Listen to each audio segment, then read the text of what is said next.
ગુજરાતના નવા નવા વિદ્યાનો ઉદ્ધામ થવા માગે છે। આ જમાને તંત્રમાં કે તમામ પ્રકારની સાયન્ટિસ્ટ સુવિધાઓ તો વધી રહી છે। એટલો યોગ્ય હાલ સમય પ્રમાણે ખૂબ જ અસ્તિત્વમાં નિપટાવી રહ્યું છે। તો એક બાજુ ખૂબ મોટા મોટા મહાનુભાવો આવી રહ્યા છે અને મહાકુંભના મેળાનું આયોજન કરી રહ્યું છે।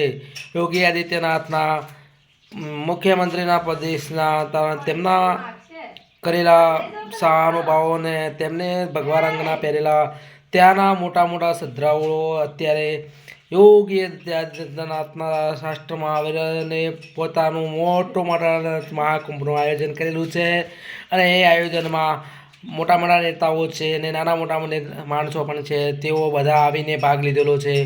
તો એ ભાગમાં તમે પણ જજો અને કાયદેસર રીતે કોઈ પણ રીતે અડચણ ઊભી કરવી નહીં।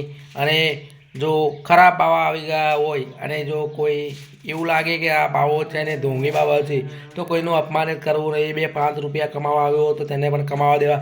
દાંતણ આવેલું છે તો દાંતણ પણ તમારે 5 રૂપિયાનું દાંતણ વેચવામાં આવે છે। અહીંયાથી એક લીમડો કાપીને 5 જણાની ટોપલીઓ ભરી નાખવાની તો તમામ પ્રકારના દાંતણો તમે સેલ કરી શકો છો। તો તમે એક દાંતણના 5-10 રૂપિયા લઈને તમે 45 કરોડ પબ્લિક આપેલ છે, એ 45 કરોડ પબ્લિકને તમે બધે તમે આપી દેશો તો તમે કરોડોપતિ થઈને અહીંયા આવશો। 45 દિવસનો કુંભનો મેળો છે તો 45 કરોડ માણસો 1 કરોડ એક દિવસે આવે છે। તો આવા મોટા મોટા નેતાઓ આવી રહ્યા છે અને આવા મોટા મોટા કુંભના મેળાઓ પણ થઈ રહ્યા છે। તો તમે આમાં પણ ભાગ લો। અને આપણા અમિત શાહ ગૃહમંત્રી પણ આજે મોટું પેટ લઈને પહોંચી ગયા છે, તો તમે સિક્યુરિટી લઈને આવી ગયા છો તો તમે પણ જાતે જઈને પધારો તો તમારે શું છે કે કલ્યાણ થઈ જાય। અને એમાં બીજી વસ્તુ એવી છે કે જો કુંભના મેળામાં જતા રહો અને જો આટલા તિલક કરી અને પેટ મોટું હોય તો 100% સંન્યાસ લઈ લેજો, એમાં કોઈ સ્થાનની શંકા નથી। વિડીયો ગમે તો લાઈક શેર સબસ્ક્રાઈબ કરना ના ભૂલે। જય હિન્દ, જય ભારત।